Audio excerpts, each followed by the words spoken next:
Okay, good afternoon. Welcome everyone. I see people are trickling in to this webinar. I'd like to welcome you to today's episode of our webinar series, Restoring the Sciences. I'm Scott Turner, and I'm Director of Science Programs at the National Association of Scholars, which also sponsors this webinar series. Our topic today is this: why is it that bad ideas seem to spread so quickly and seem to have such staying power that the good ideas end up being crushed? Is this a kind of mind contagion at work, a social disease of the human mind? Or is there a kind of Gresham's law at work where bad ideas, like bad money, drives out the good?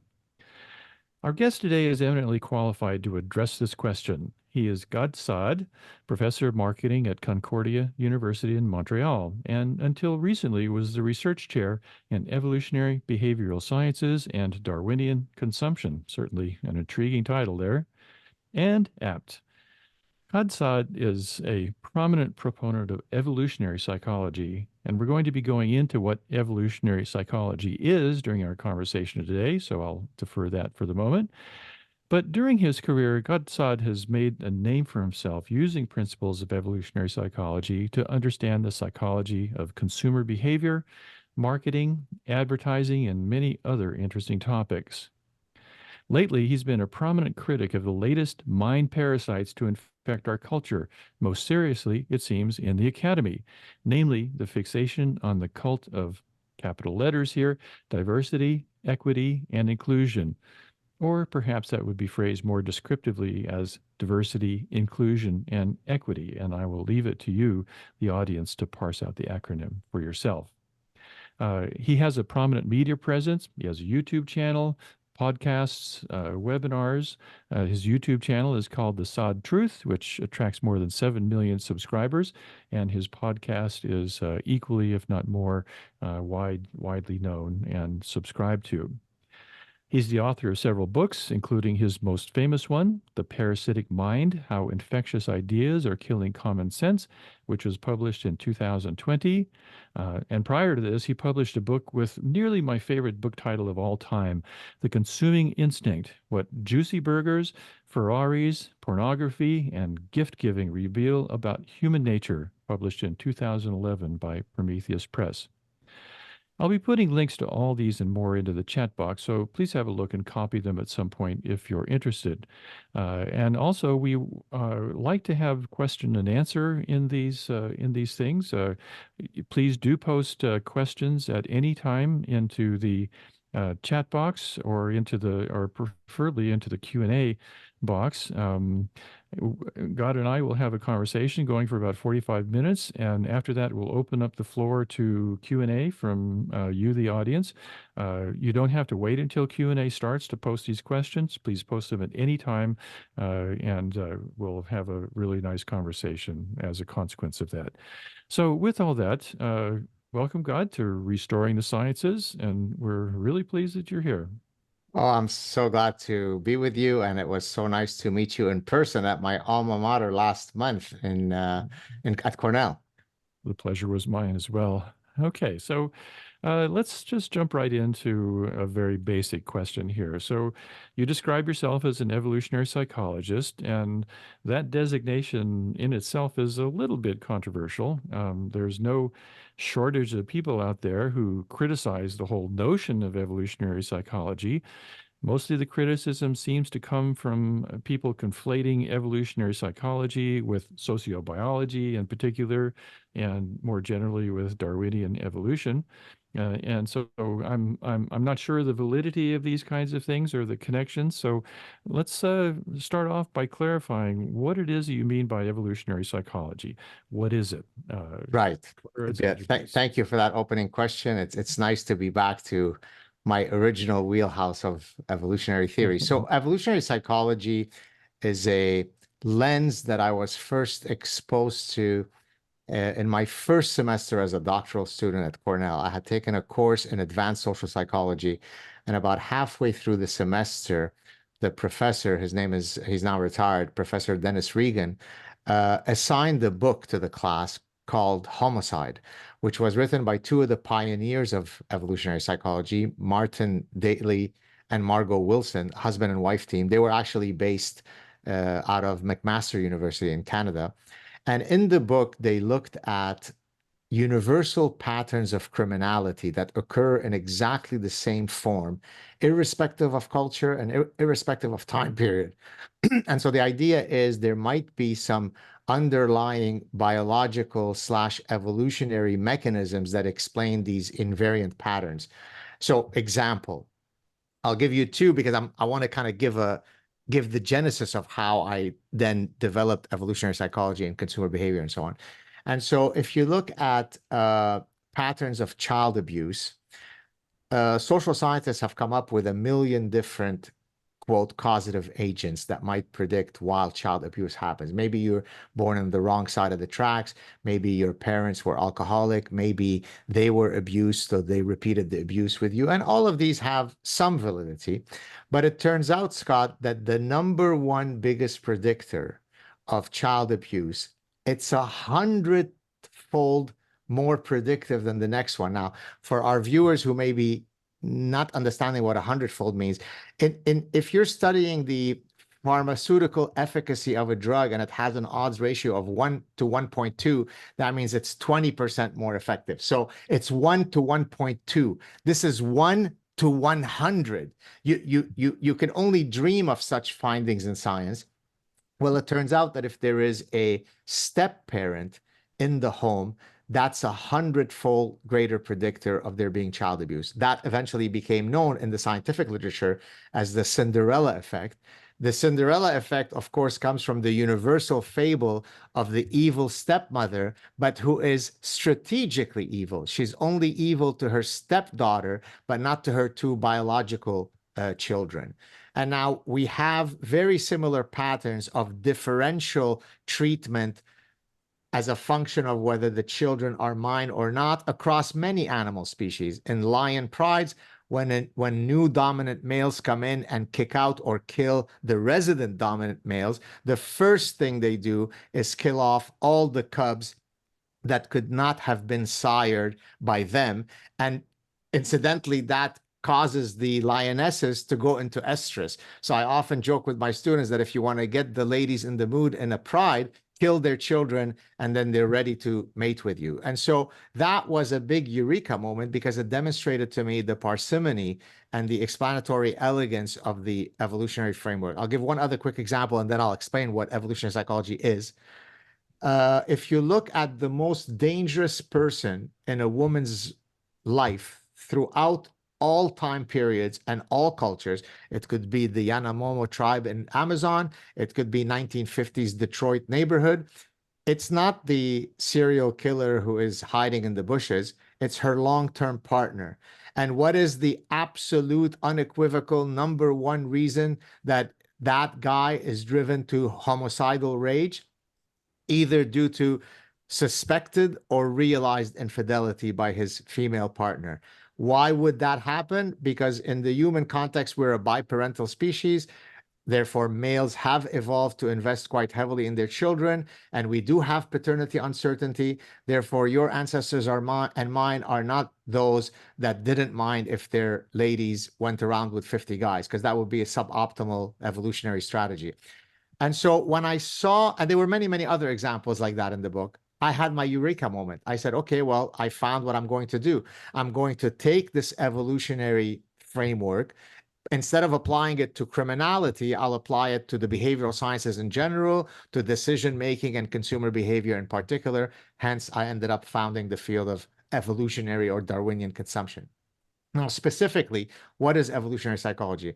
There's a few key tenets. Number one, evolutionary psychology recognizes that the mind is not tabula rasa. We are not born empty slates, and it is strictly socialization that teaches us how to be. We are born with certain innate biological imperatives, and we can demonstrate that in many, many ways. So, for example, if I want to show that a child has an innate preference for facial symmetry, I can take children who are too young to have been socialized, and I can demonstrate that they already have that perceptual and sensorial penchant. Okay. So number one, the human mind does come with some biological blueprints. Number two, there's what's called the domain specificity of the human mind. So most psychologists, non-evolutionary psychologists, view the mind as an amalgamation of domain general mechanisms. So, for example, our intelligence is a domain general ability. I can use my intelligence to do well in my job, to find a mate, to solve calculus problems. So it's a universal key that I can use across many domains, right? Domain specificity argues something very different. It says that yes, we have domain general mechanisms in our brain, but we also have domain specific computational systems that evolved to solve specific evolutionary problems that were recurring in our evolutionary past. Find mate, retain mate, build coalitions, invest in kin, avoid predators, and so on. So therefore, for people to understand what that means, think of the Swiss Army knife. The Swiss Army knife is made up of an amalgamation of different blades, each of which cannot be transferred to another task. I can't use the part that uncorks the wine bottle to cut butter, whereas a domain general knife, if you'd like, could be used for many different things. Okay, so evolutionary psychologists recognize that the brain is made up of both domain general and domain specific computational systems. And the third one, and then I'll stop. Forgive me for the long technical answer. Uh, the third thing that evolutionary psychologists posit, although it applies not just to evolutionary psychologists, but to evolutionists in general, is that we recognize that scientific explanations operate at two epistemological levels. The proximate level, which explains the how and the what of a phenomenon. How does diabetes work? What are the factors that increase your proclivity to get diabetes? So, and much of science operates at the proximate level. Most Nobel Prizes have been won at the proximate level. That's great. But here is where the evolutionary lens offers something unique. They offer what's called the ultimate explanation. Ultimate doesn't mean superior. It means ultimate in that if you unfold the causal chain, it answers the ultimate Darwinian why. Why did the mechanism evolve to be of that form? Why have we evolved romantic jealousy? Why have we evolved sexual territoriality? Why do women experience pregnancy sickness? So when you're studying any biological agent, if you only restrict your explanation to the proximate world, you're only getting part of the answer. If you study the phenomenon at both proximate and ultimate levels, now you fully understand something. So that's what evolutionary psychology is. Okay. All right. So, I've been looking around for a long time at critiques of evolutionary psychology, and just to make a general point that we might expand on a little bit later. People have, I think, a very great difficulty in looking at these problems from multiple epistemological levels, as you've said. And one of the criticisms, well, some of the criticisms that I've seen seem to conflate evolutionary psychology with kind of a very crude gene selectionism, which is almost a kind of genetic determinism, and they use genetic determinism as a kind of well, the critique is that you're using genetic determinism as a means of kind of a social Darwinist idea that because it has benefited reproduction, that somehow it's been selected for, and that somehow, in some strange way, justifies the behavior, and so this seems to be a problem that runs through a lot of controversies in biology right now. You can see it in the whole transgender issue, for example, and we've had some interviews with just some fascinating critics of the whole transgender ideology.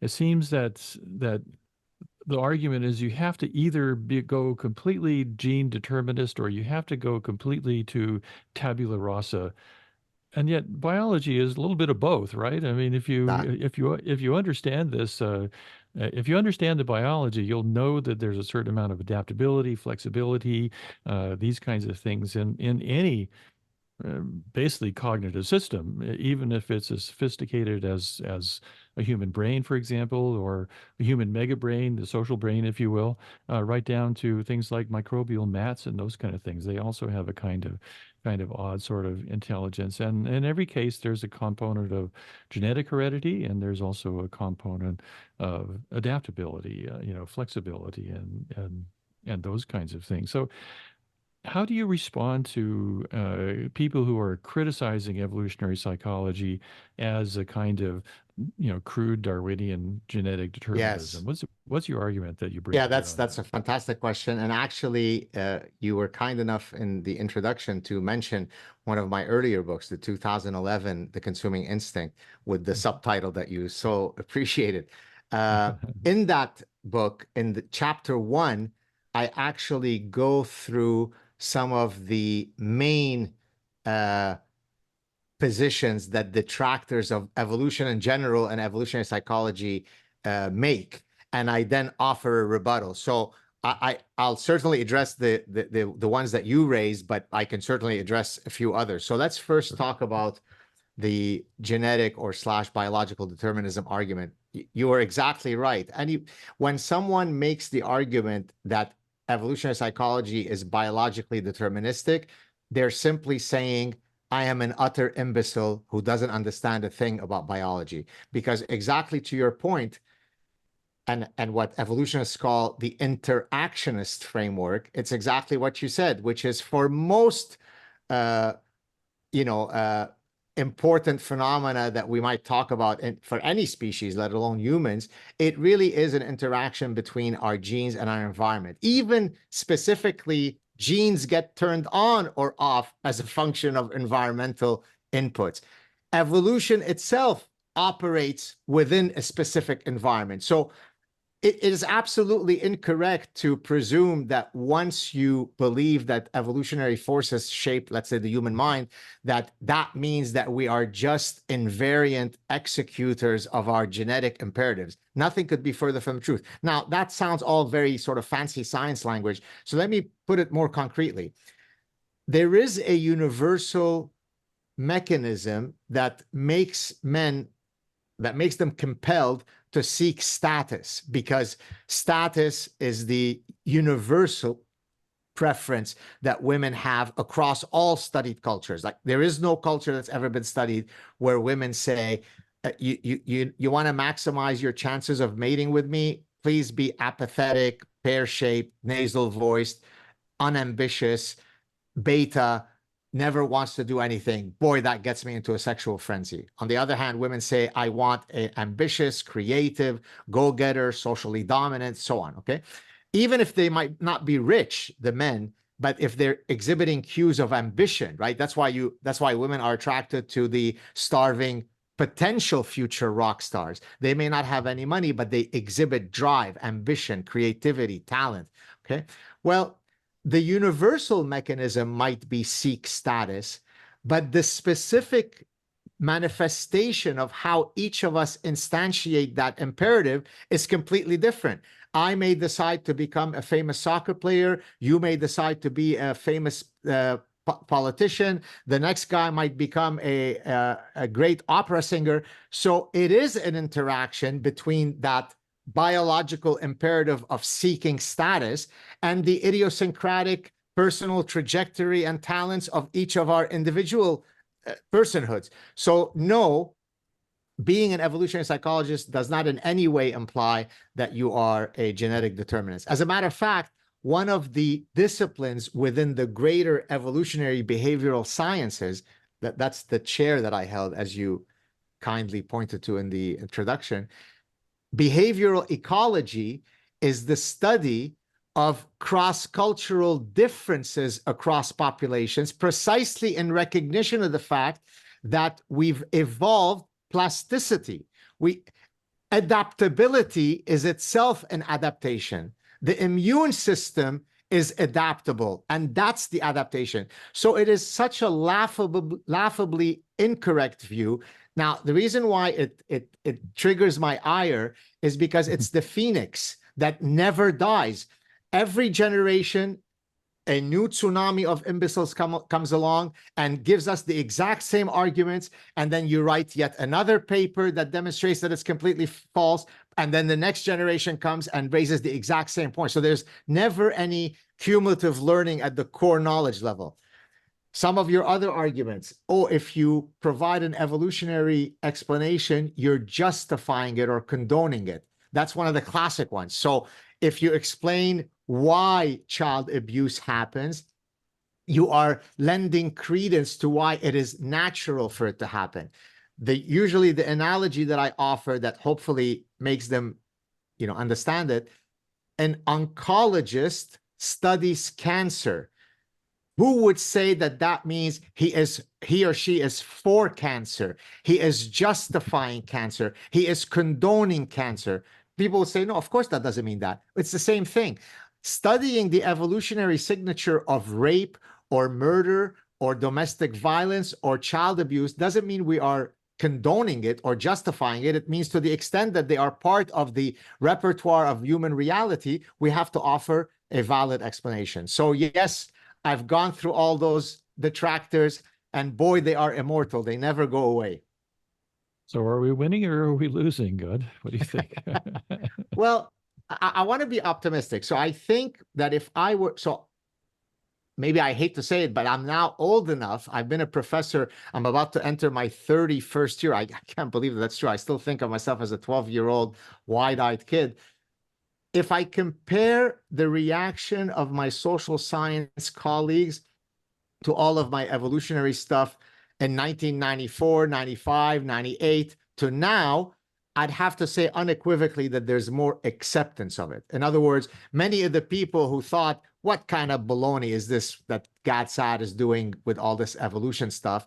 Now they come around and they invite me to be the plenary speaker at their thing. So there's certainly in 20, 25, 30 years, there's been improvement, but maybe it's my impatience that says, but why is it even something that we have to debate, right? To me, anybody who doesn't somehow see the relevance of applying evolution to explain the most important organ in our personhood, called our brain, I call them flat earthers of the human mind, right? It should really be in the least bit contestable that, I mean, if our pancreas evolved through evolution, if our opposable thumbs are due to evolution, I often joke that many of those folks say, but yeah, that's all good, but it stops right here. Anything above here cannot be due to evolution. So we are winning, but very small W. I'd like it to be a definitive mic drop win.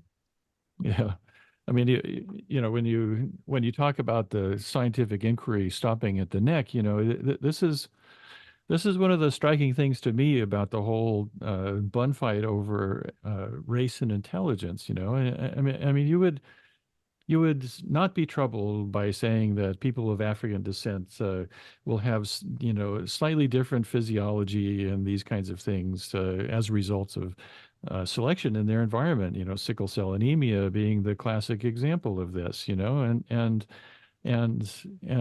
yet we're upset by the fact that, well, of course, why can't cognition be a part of that variability, and why can't intelligence be a part of that variability? And it has nothing to do with higher or lower or inferior or superior or white supremacy or any of these kinds of things. But for some reason, the Overton window, if you will, has been closed on those kinds of things, and so you get a very kind of inconsistent, dissonant way of thinking about this. Some things can fit comfortably under this, dual epistemology, but others, you just have to kind of stay away from it. And why do you think that is? Why is it that people have this very narrow Overton window when it comes to that sort of thing? Well, so because they are instantiating what I think is a dreadful idea in science, which is forbidden knowledge, right? If you Hmm. remember the movie, the name of the rose, I think it was called. It was a Hmm. movie in the mid '80s following a famous book, an adaptation of a Yeah. famous book, where Mhm. there is this, I think he was a Benedictine monk played by Yes. Sean Connery, who goes to Yes. this monastery during the, I think it was the late Dark Ages, if I'm not mistaken, where Mhm. all of these monks are dying in mysterious ways, and they have this blue kind of dot on their tongues, and they don't know what it is. And it turns out, and of course, I'm going to come back and link it to your question.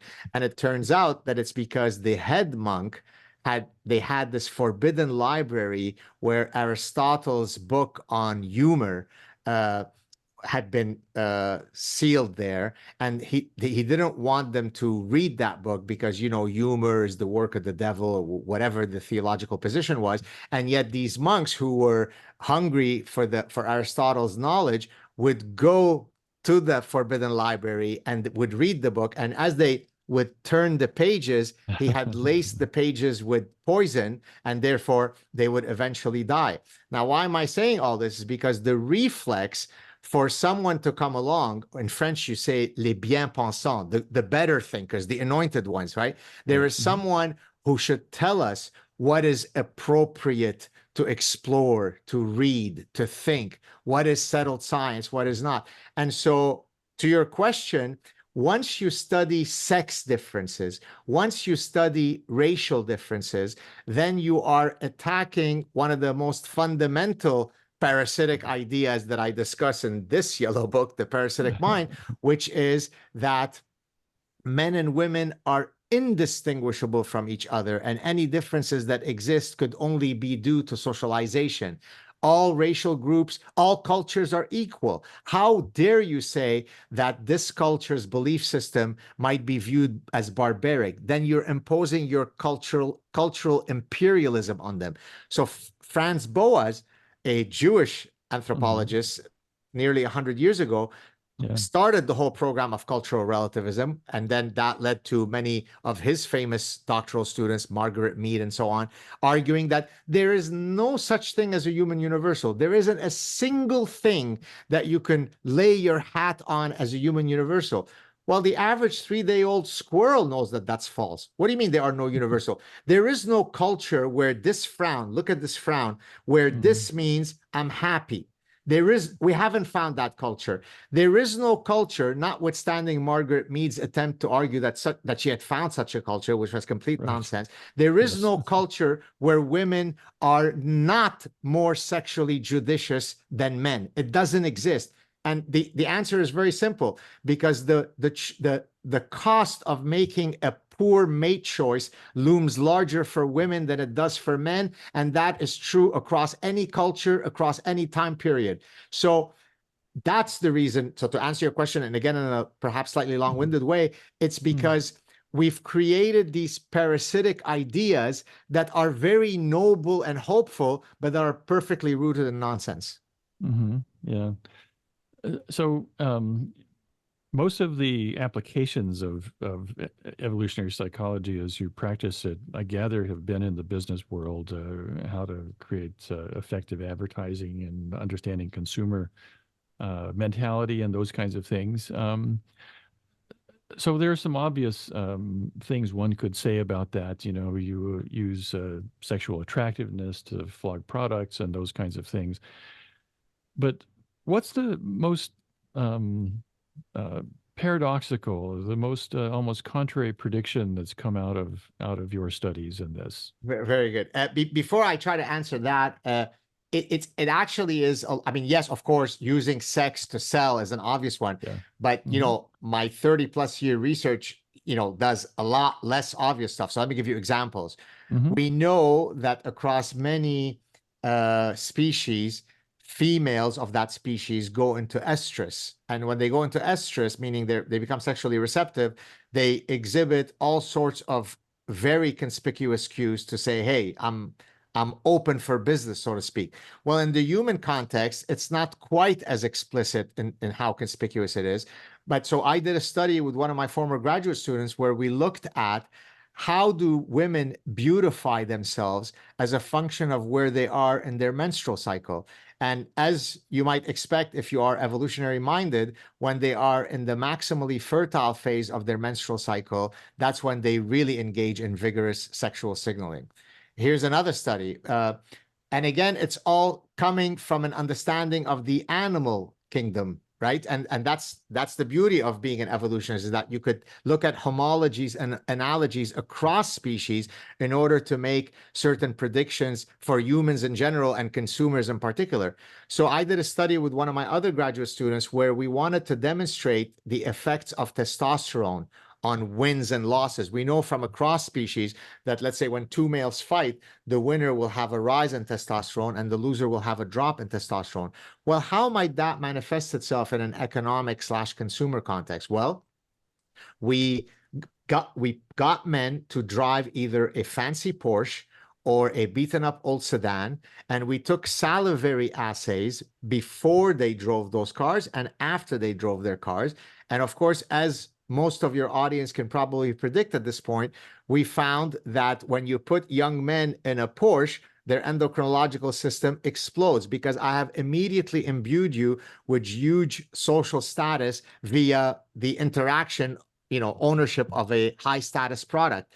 So it's not always, applying evolutionary theory to better create advertisements, although that could certainly be the case.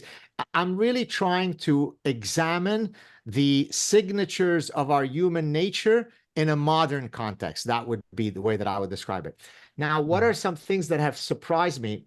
So I was recently asked on a show that I appeared on. It was hosted by a British psychiatrist. He asked me at the end of the show, so kind of to your question, what is the singular phenomenon that you have become aware of in your 30 years as a professor and evolutionary scientist that surprised you the most? And so in a sense, it's a broader question than what you asked. And my answer to that, after thinking for about 20, 30 seconds, is the inability for humans to change their minds once it is anchored in a position, irrespective of the amount of evidence that I can offer you to get you to change your mind. But now I'm going to offer an evolutionary twist to it. So I am going to link it to your question. There is a great book written by two French psychologists where they argued that our capacity to reason did not evolve in the pursuit of some abstract notion of truth, but rather our faculty of reasoning evolved to win arguments, right? So once you put it that way, then you understand the reflex of people go, la, la, la, I don't want to hear it, right? And so that even if so one of the things that I do in chapter 7 of the yellow book, The Parasitic Mind, I talk about this incredibly powerful tool, which I call nomological networks of cumulative evidence. When I'm trying to demonstrate to you that a phenomenon, let's say, is an adaptation, how will I go about doing that? Well, I will get you data from across cultures, across species, across time periods, across methodologies, across dependent measures, all of which triangulate to showing you that my position is the veridical one. Well, that's a great methodology as long as my interlocutor has the intellectual honesty to allow me to present that evidence to him. If the interlocutor goes, la, la, la, I'm never going to agree to your position because I simply can't accept that I will ever be anchored away from my position, then I can't administer the mind vaccine to you. So I think that's probably the most disheartening and most surprising thing that I have found about the human mind. Okay. Um, so turning just briefly to, if this is a parasitic disease or something along those lines, these memes that lead people into incoherent or illogical things. Um, it can either be an epidemiological phenomenon where you can measure spread and persistence of these memes or whatever you want to call them in the population, and I think you implied your answer in your last response, which is that if you want to cure people of this, you need to administer some kind of medicine, if you will, and the medicine is evidence, logic, these kinds of things, which people are resistant to. But the other is that, and in the introduction, I mentioned that, well, maybe there's a kind of Gresham's law operating here. You know, the whole analogy of bad money tends to drive out good, and there are really two explanations for Gresham's law. I got into this actually and found it quite fascinating. One of them is that the well-known one, which is that bad money drives out good, you know, and the reason for that is that bad money stays in circulation because nobody wants to hang on to it. You know, you want to take the good money and you want to hold it to yourself. That's the logical thing. But the other reason for it, and some economists have mentioned this, is that Gresham's law operates actually through government action, mostly in the case of manipulating exchange rates, and these kinds of things can keep under government fiat can keep bad money circulating and drive out the good. And this is leading up to kind of my question, which is that these ideas, which are very destructive, very damaging to our society, to what extent is this kind of a government or elite manipulation of the intellectual currency that we deal with? Right. Now Do you that think that's a that? great. Yeah, go ahead. Do, Finish your point. I was saying, do you think there's something to that we're getting it because we're subsidizing it? Right. I mean, there could be a bit of that. So in the Mhm. parasitic mind, I actually try to answer that question by asking the following. To the extent that these parasitic ideas are able to infect so many people, why are they so alluring, right? So if I got the idea for the neuroparasitological framework from studying neuroparasitology in the animal kingdom, right? There are an incredible number of examples where there is a parasite. So parasitology is just the study of the interaction between parasites and hosts. So a tapeworm is a parasite, but it's going in your intestinal tract, whereas a neuroparasite is looking to find its ultimate destination in the host's mind. And usually what it does is it alters the circuitry of the host to suit typically its reproductive interest. So the wood cricket despises water, but when it is parasitized by the hairworm, then it merely jumps and commits suicide by jumping into water because the hairworm needs to be in water to complete its reproductive cycle. So now taking that framework and hence applying it for the parasitic mind, but so okay, so why do these parasitic ideas, infect so many people? And so there I argued that they are alluring because they free us from the pesky shackles of reality. In a sense, they are liberating, right? It's nice to know that I am not bound by my genitalia. I could be a woman even though I have a penis. I could, as a matter of fact, I could be 74,000 different genders and sexes. That's liberating, in quotes. It's liberating to succumb to the social constructivist neuroparasite. Social constructivism is we're born tabula rasa and it's only social construction that makes us who we become. Well, that's very liberating to a parent. Why? Because as a parent, I love the idea that when my child is born, he or she has an equal chance of becoming the next Lionel Messi, the next Albert Einstein, or the next Michael Jordan. Because then if only I hug them enough or not enough, or hug them in the right amount of schedule of reinforcement, they too could be the next Lionel Messi. I don't want to hear that there is an innate biological potentiality difference between my child and Michael Jordan when he was born, that Michael Jordan simply had a greater chance of becoming an NBA star. That's not a very hopeful message. So I'd rather live in unicornia and believe that message, right?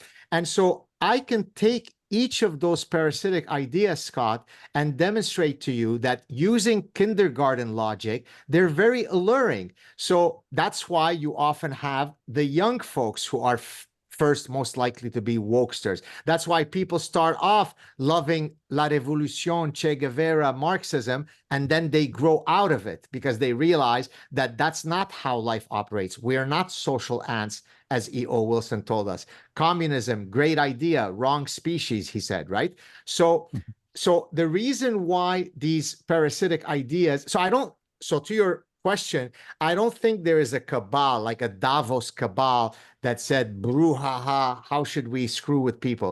I think what happened is that these parasitic ideas all were spawned on university campuses, always originally with a perfectly noble reason why they were spawned, but perfectly incorrect. And then they came together in a devastating cocktail. Like life is about timing. And so all of these parasitic ideas came together, and then they created Justin Trudeau, who's called our prime minister. So he becomes the walking manifestation of every parasitic idea that he was exposed to in his nonsensical posh schools in Quebec, right? So my feeling is it's a lot less willful and a lot more organic nonsense that started on university campuses.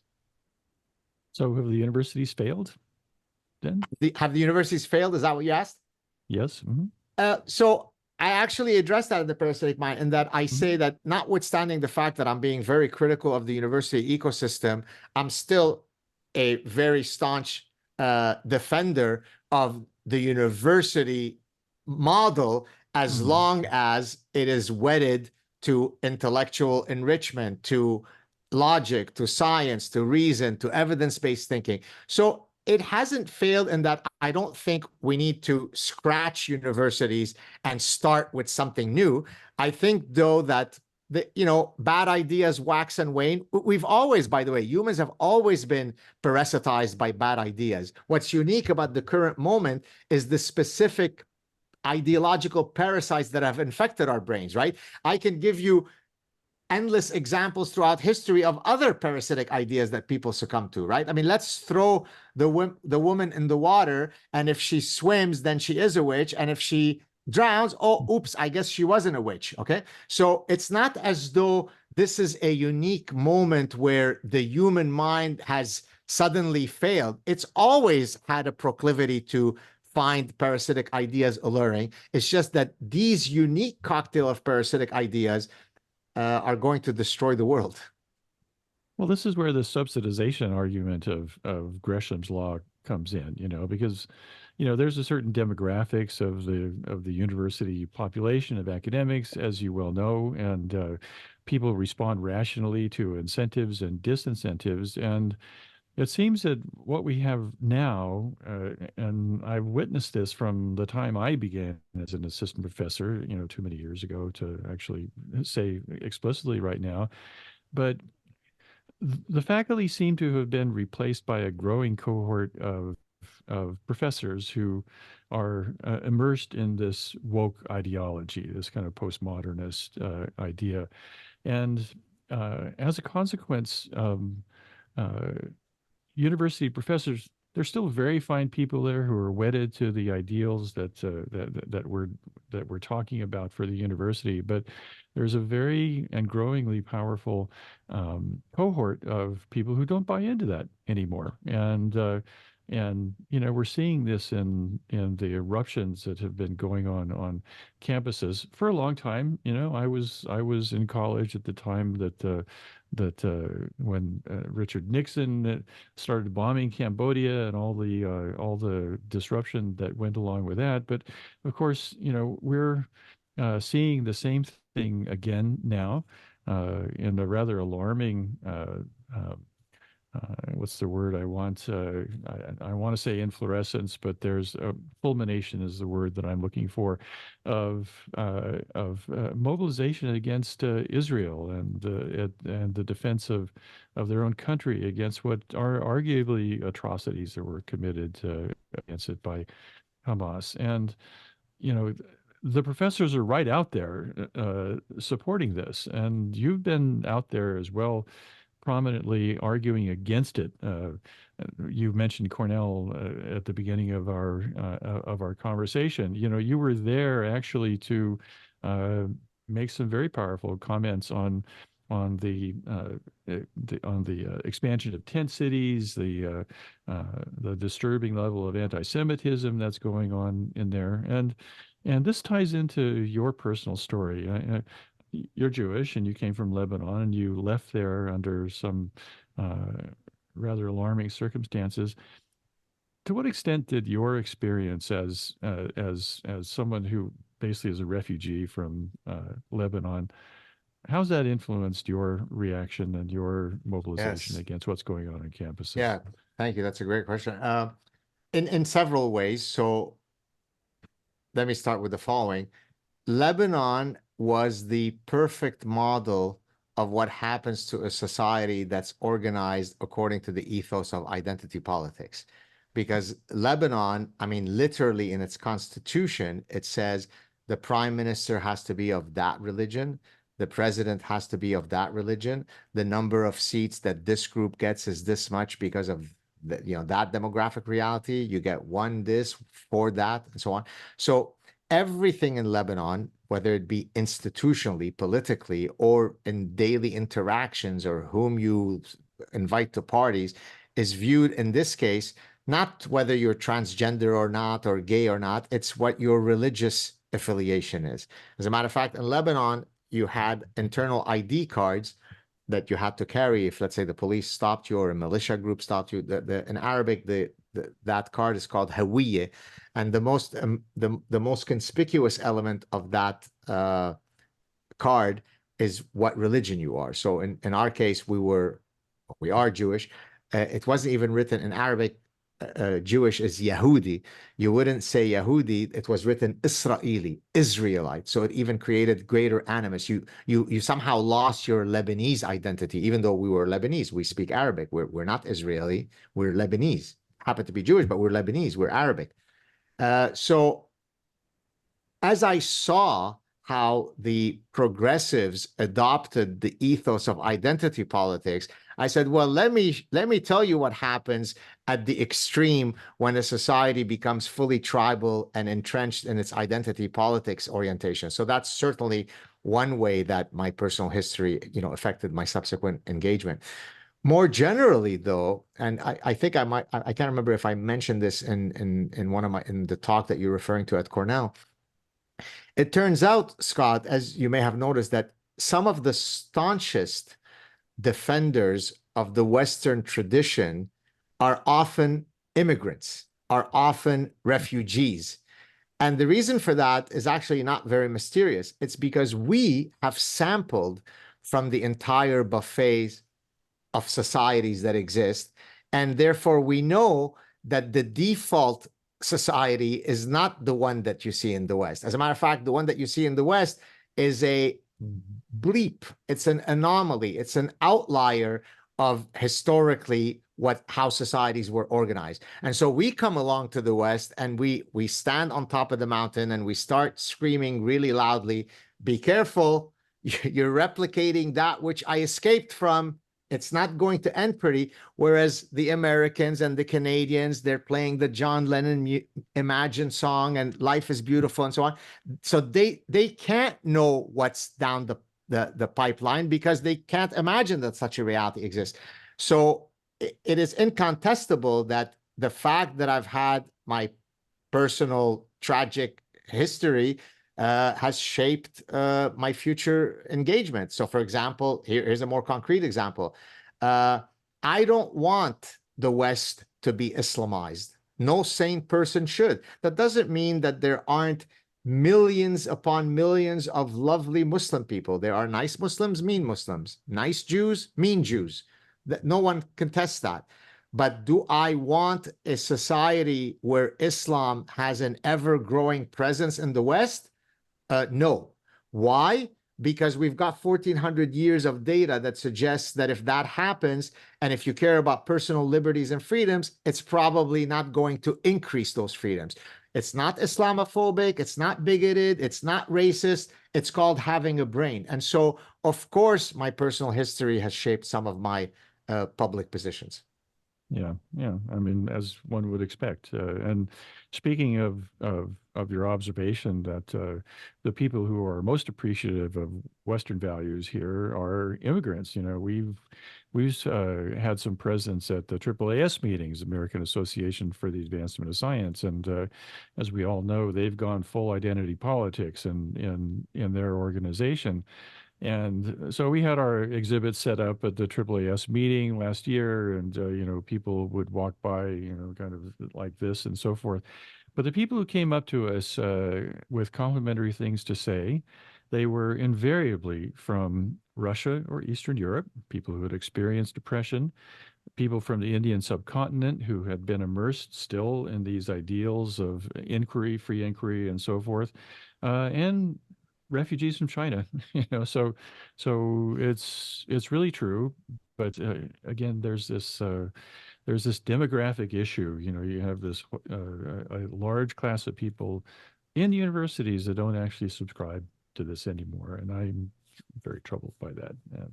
I Anyway, hear you. so I see that we've got questions coming into the Q&A. Thank you for those.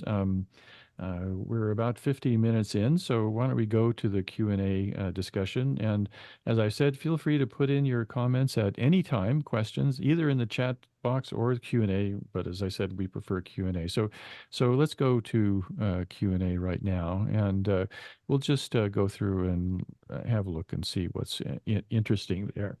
So let's see here.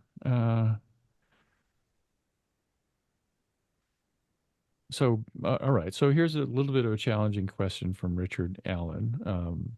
So at the Battle of Midway, Torpedo Squadron 8, all the pilots tried to attack Japanese ships. All 16 of the TBFs were shot down. 45 of the 48 men in the squadron died. So is this an evolutionary trait? I don't follow the question. I don't get it. Perhaps, What's the Richard, evolutionary trait? What does that mean? yeah. I think he means, and Richard, if you want to chime in here and clarify this, I think he means what's the evolutionary value of people sacrificing themselves with a high degree of certainty in a war. I think Oh, that's I what see. he's aiming at. So there are several ways I could answer that. So one of the ways, so do you remember how earlier you referenced the subtitle of The Consuming Instinct? It said Hmm. what juicy burgers, Ferraris, pornography, and gift giving reveal about human nature. Why am I mentioning this?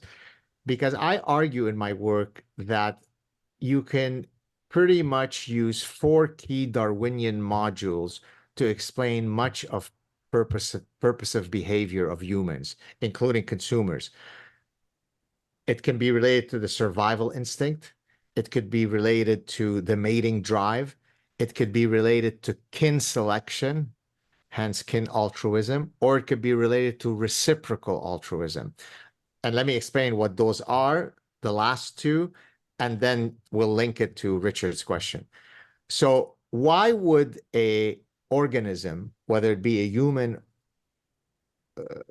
organism or other animal, why would you ever take the massive risk of dying to save three of your family members?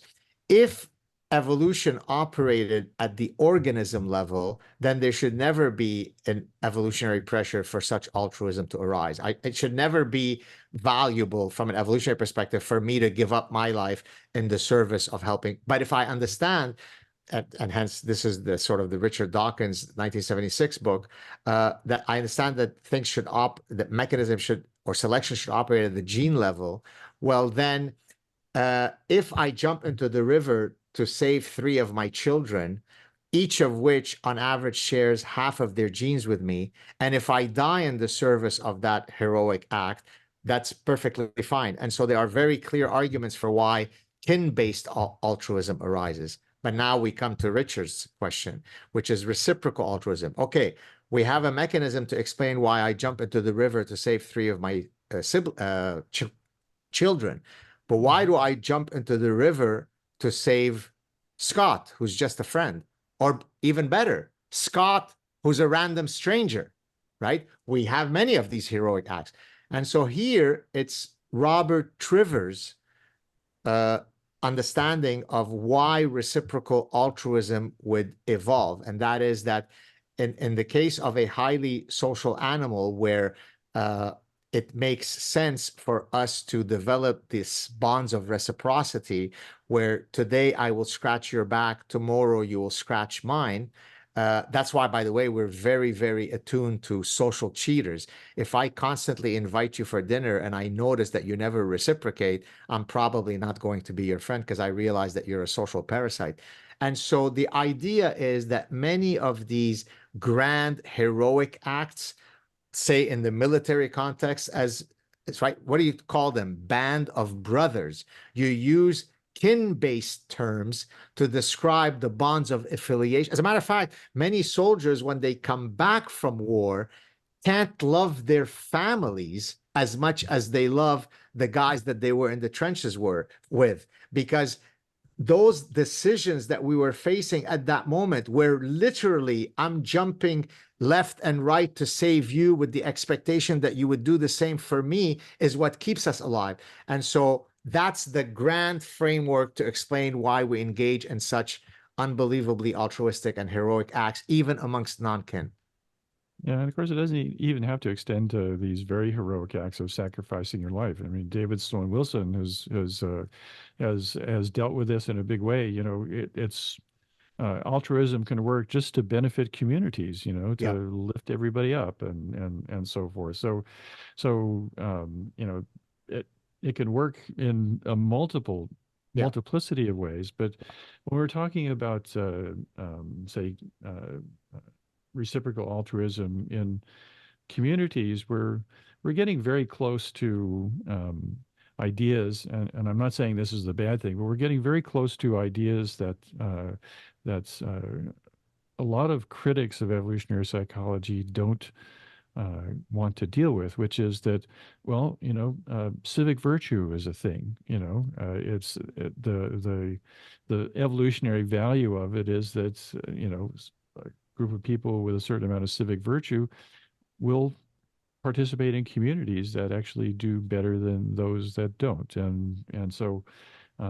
So Richard, I hope this answered your question, but you know, this does I think get into well, actually gets us away from the kind of crude genetic determinism right, that you find even in a thing that's supposedly rigorous kin selection. You know, right. there's the whole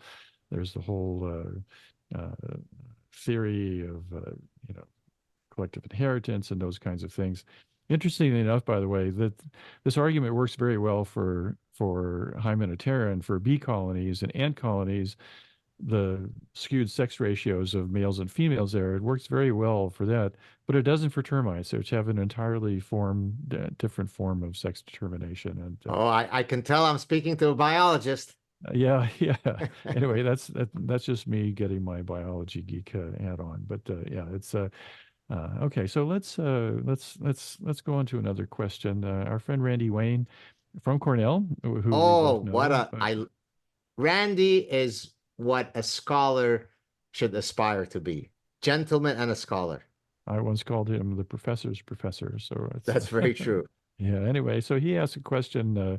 Evolutionary psychology exactly explains why my university colleagues think there is no such thing as cancel culture, and that FIRE, the group Foundation for Individual Rights and Expression, I think it is now, is a far right-wing organization.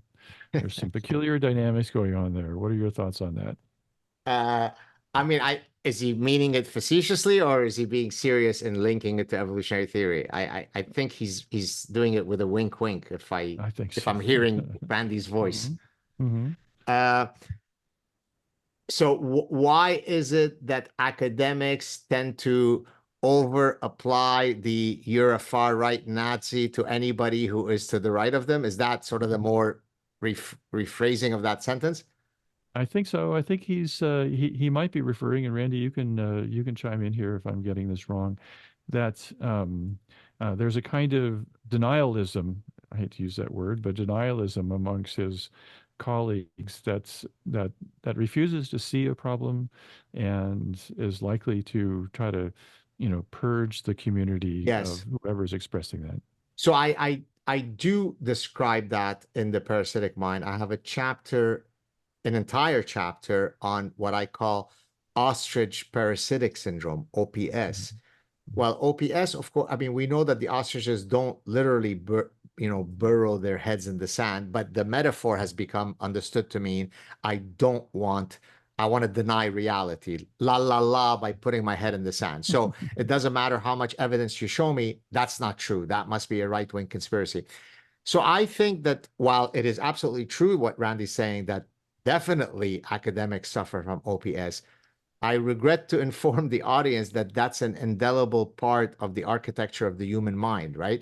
There is no diabetes because my family nor I have ever had diabetes, right? There is no anti Semitism until some wealthy Jewish billionaires had it knock them over the head at their alma mater. Then they woke up to this thing called anti-Semitism. But until it came in the shower with them, they didn't know it existed. They were busy doing other stuff. That's, I think, the difference between the ones who I guess suffer from Cassandra's curse. I think that's the right reference, right? The ones who stand on top of the mountain and say, I'm warning you, it's coming. This is what's coming down the pipeline. And most people say, I don't want to hear it. I'm busy. I have to get my daughter's prom dress tonight.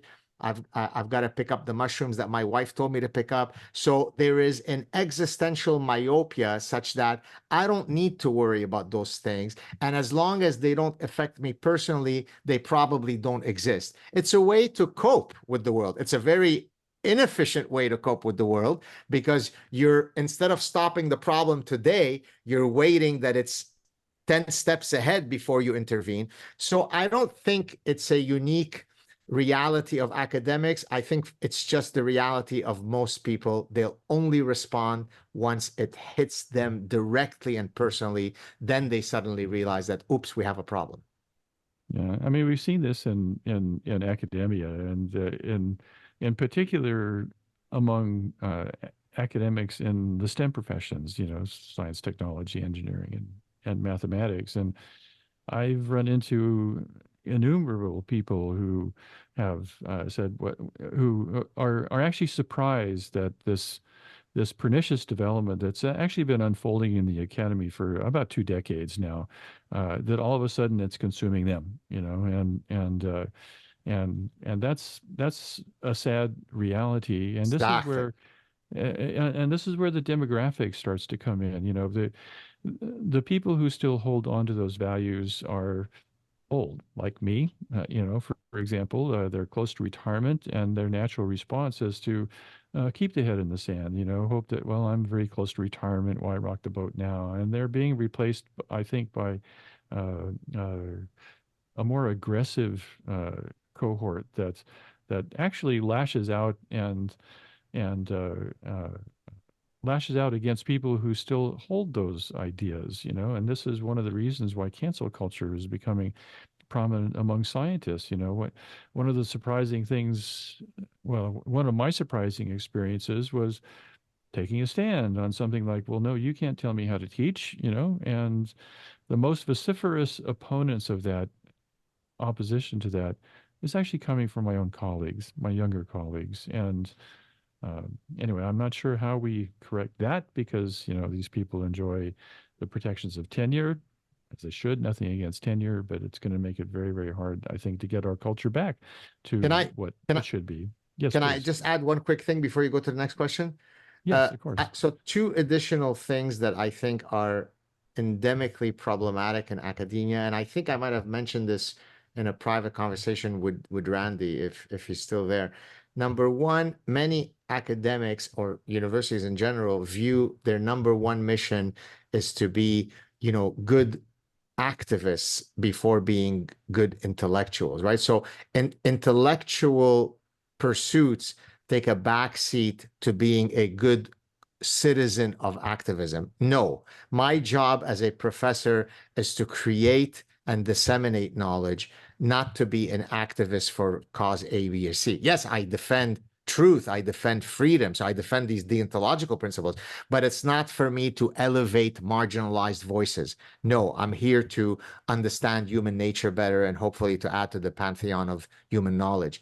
The second thing that I think, if you were to ask me what has been the most disappointing thing that I've seen amongst my academic colleagues, so I'm going to answer it. It's how astonishingly intellectual most professors are, right? There's a difference between being called a professor and being an intellectual. Now, you'd like to think that those two are completely, they're to say one is to say the other, but it's no longer true because many academics are careerist academics. Whereas if I can speak of myself, but I can certainly speak on behalf of Randy because I've had the pleasure of communicating with him many times.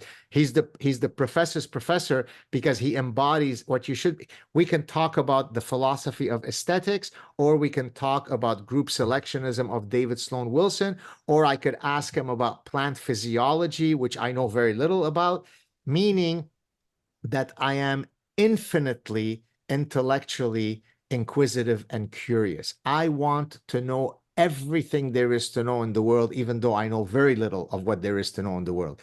That's what an intellectual is. Most of my academic colleagues can't say an intelligent syllable outside the silo of their very narrow, hyper specialized field. They're complete babbling morons. That's not what an intellectual is. So, yes, you can be called Professor Doctor so and so. That doesn't make you an intellectual. So, what I would love to see as a sort of a general, reinvigoration of the intellectual spirit in our academia. Let's go together to the faculty lounge today and talk about the philosophy of beauty. Let's get an intellectual orgasm going. Most academics are, how do I bullshit some paper so that I could get another paper so I can get tenure? And that has always turned me off. On the one hand, it made me the pariah of a lot of my colleagues because they knew that I wouldn't play along with their scamming. On the other hand, it's allowed me to have a much bigger platform than all of them combined. Yeah, yeah. Well, the platform's a thing, but of course, this comes back to the Gresham's law subsidy argument. Stephen Turner and Gerald Chubin published a very interesting paper in Issues in Science and Technology a few years ago, and they made the point that the entire ethic of science has changed since the expansion of government money, NSF, and all the extramural programs into academia where it had not been before. And they have a very compelling way of speaking about it. They talk about we've moved from an ethic of discovery where you're valued and encouraged to discover new things, to do exactly what you said, to, go into the faculty lounge and talk about I forget what the example A was, the philosophy philosophy. of beauty. That's what yeah, okay, yeah, thanks for that. I mean, fascinating subject, and now we're in an ethic of productivity where increasingly academics are judged by numbers, which usually have nothing to do with what we're supposed to be as intellectuals. We all know the drill: numbers of publications, citation index, H index, number of students, numbers of grant dollars that you bring in, and this is the climate of incentives and disincentives as operating in the present academic ecosystem, and it's just killing the intellectual aspect of it. And yet we're paying big money to make that happen. And I'm not Exactly. sure most of my colleagues really understand what's going on around them, primarily because we're there primarily to explore the endless frontier, to use Vannevar Bush's words. So okay, well, let's go on to some other questions. John Weiss has a series of questions here, and I'm just trying to sort out what's from there. Uh, it says bad ideas make us take leaps of faith, leaving the old worth to travel across the ocean to an unknown fate with no money and no contracts. I'm not sure I agree with that. I think there's a lot of money and contracts being pushed into this. But anyway, we can discuss that. Social, like best made powerful. He goes on to say he looked at differently discussing the Gaza thing. I think about Jacques Barzun from Dawn to Decadence, the rise and fall of empires, but aren't people inherently tribal to some extent? And he concludes with saying, looking at the Jewish religion, it's very difficult to comprehend how secular Jewish folks accept these tenets while Hasidic and others are disturbed by the liberal ideas infecting society. Um, I think you can see these questions if you just look at the Oh, Q&A. where do I So, go? Is it in the Q&A chat box? yes, that's right. The Q&A, yeah, down at the bottom. Hold on. So So, I've got to, sorry, I'm putting on which one? I'm yeah, going to the bottom. Not yeah, Wesley yeah, Brown, Randy Wayne, Joe yeah, Nalvin, John Weiss. that's right. Yeah, you can see a Looking at the series of Jewish, four it's very questions there. difficult to comprehend how secular Jews folks accept Mhm. these tenets while Hasidic. Which tenets are we talking about? I think John Weiss needs to tell us something. He might be talking about this dispute, especially among the American Jewish community, about how well the anti-Israel American Jewish community, and there's some political opposition amongst American Jews to the establishment of Israel, as we all know, and the legitimacy of Israel, and I think that might be what he's Hmm. talking about. So, Where how does is it? John live? I Which don't state does know. he live? Yeah, I Because don't he know. It needs doesn't to say. get off wherever he lives because he's sitting on Yeah. occupied land. Okay. All right. Well, what I mean Uh, by that, I'm not trying to be yeah. facetious what I mean is Yeah. there Yeah. is no, there isn't a millimeter of land on Earth that Yeah. wasn't Yeah. at some point occupied by somebody else.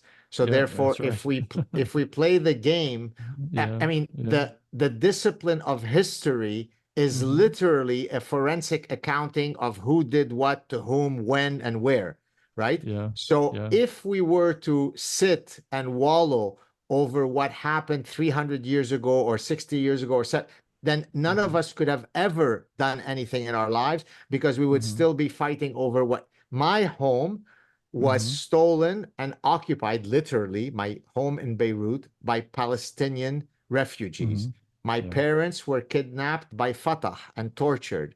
Many bad things happened to us.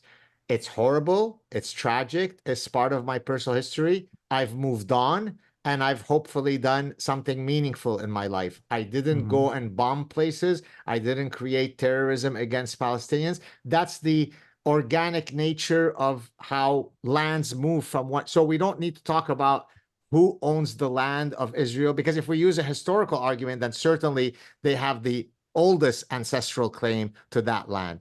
But I Hmm. don't think that's relevant. There is a reality today that Jews exist in this land that is now existent in its current modern form since 1948.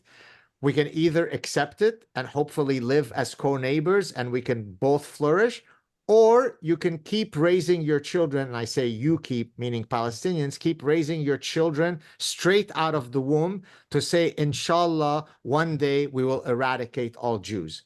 That is a fact. That is enmeshed within the teachings of Islam. It is in the charter of Hamas. It is in every conversation when I speak to someone in Arabic. How do we kill all the Jews?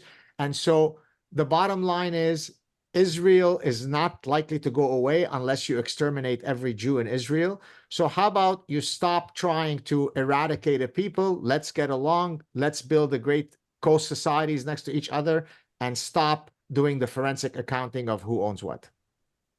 Yeah, and of course, prior to the establishment of Israel and the whole settlement of the Middle East post World War II, um, this kind of mixed society was actually quite widespread throughout the Middle East. There was a fairly substantial Arab population in Israel, and in countries that are outside of Israel, there were a lot of Jewish people there as well. So it was a society that had the potential for that sort of thing. And yet, of course, as we've seen, the population of Jewish people in places like Saudi Arabia and Syria and those kinds of places, they've gone down precipitously, and They're um, non-existent. I mean, in Lebanon, there's yeah, now 40, the latest sort of unofficial Yeah. census is that there may be 40 hidden Jews in Lebanon. That, in other words, that they Wow. don't practice Wow. Judaism openly. They got married to someone in Yeah. 1967 who was Yeah. Christian. And yes, they are Jewish, but they don't practice Judaism. There's no Jewish community. And Yeah. it's, as you said, it's true in Afghanistan and in Yemen and in Egypt and in Syria and in Libya and in Tunisia and in Algeria and in Morocco and in Iran. What happened to the Jews? Okay, you don't want to talk about Jews. What happened to the Christian communities? You don't want to talk Yeah. about that. What happened to the Zoroastrian? What happened to Yes. the Baha'i? So, Yes. yes, there have been coexistence in those regions, but it's very important for your viewers and listeners to understand what coexistent means in the ethos of the Middle East. Coexistence means we tolerate you until we don't, right? Yeah. There's a Quranic principle called dhimmi.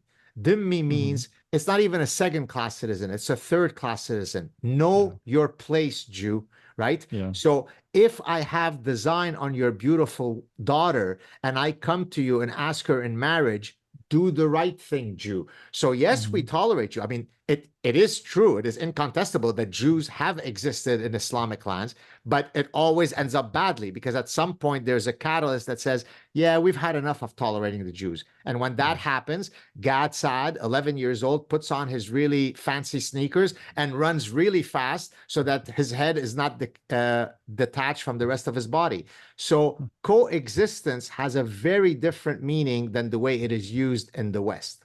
Hmm. Yeah. Yeah. Definitely. And I think a lot of us in the West don't really understand that. They're remarkable ignorance about the history of the Middle East, and even actually, I have to say, remarkable ignorance of the history of the United States. I mean, I Yeah, live in upstate New York, and there's a resurgent group of the Iroquois nation, and making claims that oh, we were here first. Why did you take our land away? And these kind of things. But of course, the existence of the Iroquois here is predicated upon, the driving out of other tribes, like exactly. the Mohawk or the Algonquin or those kinds of things. So this kind of argument that, oh, we were here first, it just astonishes me that it still has legs because everyone is there where they are by conquest of some sort, I think, and that's what we have to deal with. So Exactly.